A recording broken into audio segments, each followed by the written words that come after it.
జనవరి 6 దేవుని వాక్య ధ్యానం. వారు ఆ నక్షత్రమును చూచి అత్యానందభరితులై ఇంటిలోనికి వచ్చి తల్లి అయిన మరియను ఆ శిశువును చూచి సాగిలపడి ఆయనను పూజించి తమ పెట్టెలు విప్పి బంగారమును సాంబ్రాణిని బోలమును కానుకలుగా ఆయనకు సమర్పించిరి. మత్తయి శుభవార్త 2వ అధ్యాయం 10-11 వచనములు.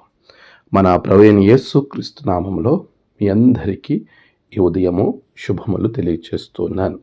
ప్రియులారా, అందరూ క్షేమంగా ఉన్నారు కదా?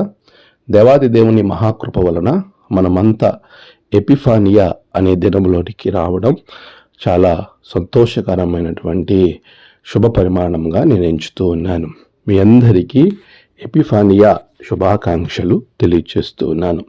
ఎపిఫానియా ప్రత్యక్షత, ప్రభువు యొక్క ప్రత్యక్షత మనకు అనుగ్రహింపబడి ఆయనతో కలిసి మనం ప్రయాణం చేయడానికి, ఆయనను పరిపూర్ణమైనటువంటి గొప్ప ఆయన సూచనను మనం చూడటానికి ప్రభు ఇచ్చిన గొప్ప కార్యముగా దినముగా మనం గమనించాలి.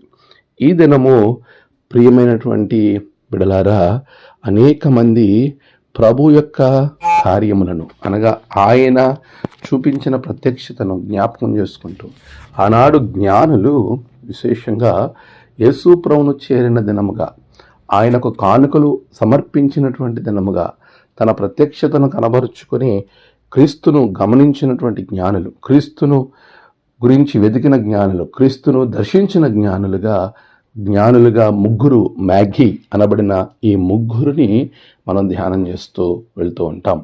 ప్రియ విశ్వాసులారా, ఎపిఫానియాలో జ్ఞానులు నక్షత్రముల ద్వారా యేసు జననాన్ని వారు తెలుసుకోగలిగారు.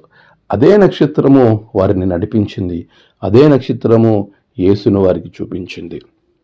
ఈ రోజున క్రీస్తు ప్రత్యక్షతలో జ్ఞానుల యొక్క ప్రయాస, నక్షత్రం యొక్క అనుకరణ, నక్షత్రాన్ని వారు అనుకరించటం, ఇవన్నీ కూడా మన ఆధ్యాత్మిక జీవితానికి ఎంతో గొప్ప పాఠాన్ని, మేలును అనుగ్రహిస్తాయి. ఈరోజు నీవు క్రీస్తును చేరాలి అని అంటే నక్షత్రముని వెంబడించేవాని ఉండాలి. నక్షత్రము దేనికి సాదృశ్యము అనగా, ఎవరైతే క్రీస్తులోనికి ఎవరైతే దేవుని వైపుకు తిప్పుతారో వారందరూ కూడా నక్షత్రాల వలె ఉంటారు అనే వాక్యం సెలవిస్తుంది. నీవు దేవుని బిడగా, దేవుని కలిగిన బిడలను అనుకరించినప్పుడు ఆయన వారి వెంబడి నువ్వు వెళుతూ ఉన్నప్పుడు నీ జీవితము క్రీస్తు యొద్దకు వెళుతుంది, దేవుని యొద్దకు చేరుతుంది.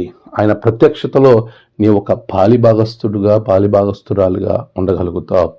ఇంకా మనం లోతుగా ఆధ్యాత్మికంగా మనం ఆలోచన చేస్తే, ప్రకటన గ్రంథము మనం చివరి అధ్యాయాలలో మనం గమనించినప్పుడు యేసు ప్రభువుల వారిని తేజో నక్షత్రముగా అక్కడ అనడం అనేది మనం గమనిస్తాం. ఆయనే ఒక నక్షత్రం. అలాంటి నక్షత్రమైనటువంటి క్రీస్తును చూచుచు మనము వెంబడించే వారంగా ఉండగలిగినప్పుడు మన జీవితాలు ఆశీర్వాదకరంగా ఉంటాయి. ప్రకటన గ్రంథము 22వ అధ్యాయము 16వ వచనం. అక్కడ, నేను దావీదు వేరు చిగురును, సంతానమును, ప్రకాశమానమైన వేకువ చుక్కను అయి ఉన్నాను. అలాంటి వేకువ చుక్క అయినటువంటి యేసు ప్రభువుని చూచుచూ మనం ప్రయాణం చేసినప్పుడు మనం తప్పిపోకుండా దేవుని ప్రత్యక్షతలోనికి మనం వెళ్ళగలుగుతాం.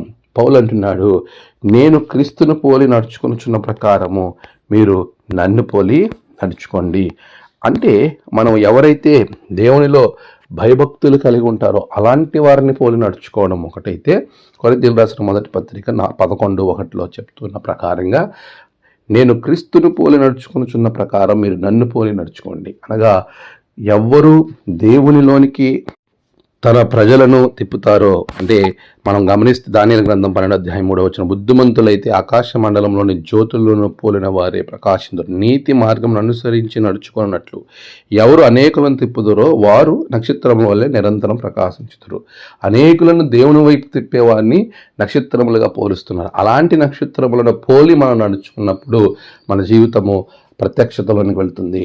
రెండవదిగా, ఆ నక్షత్రము క్రీస్తు, ఆ క్రీస్తుని మనము కలిగి మనం ముందుకు వెళ్ళినప్పుడు మన జీవితంలో ఆశీర్వాదకరమైనటువంటి పరిస్థితిలోనికి, అంటే క్రీస్తు ప్రత్యక్షతలోనికి, దేవుని ప్రత్యక్షతలోనికి మనము అనుభవంలో వెళ్ళగలుగుతాం. మూడవదిగా, ప్రత్యక్షతలోనికి వెళ్ళినటువంటి నీవు ఖచ్చితంగా కానుకలను సమర్పించేవానిగా ఉండాలి. నీవు నీ ధనము, నీ సమయము, వీటన్నిటికంటే ప్రాముఖ్యంగా ప్రభు నీ హృదయాన్ని అడుగుతున్నాడు.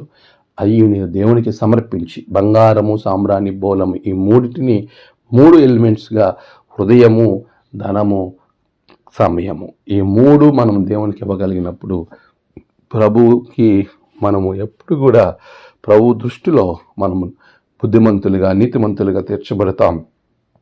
నక్షత్రం వలె మనము కూడా ప్రకాశిస్తాం.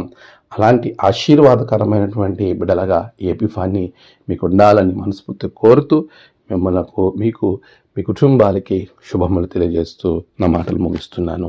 మే God bless you all. Happy ఎపిఫానీ.